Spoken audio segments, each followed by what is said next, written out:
Guys, today we're talking about Kaluputics, the name that suddenly went viral on social media.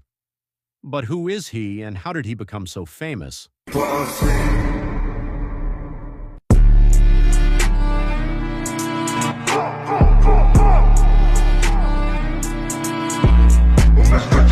Kaluputics, also known as Kaluputic, is a young fashion creator from Ethiopia.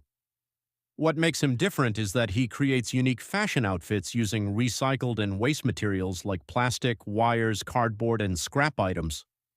Basically, he turns things most people throw away into stylish, high-fashion looks.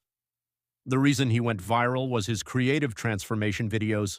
His content usually starts with simple waste materials, and then, through dramatic transitions and confident runway-style poses, he reveals an incredible fashion look. People were shocked by his creativity, and his videos quickly gained millions of views on Instagram and TikTok. In a short time, Kaluputics became a social media sensation. Many people now call him a fashion genius and praise him for proving that talent and creativity can shine even with limited resources. So, what do you think? Pure talent or next-level creativity? Let me know in the comments.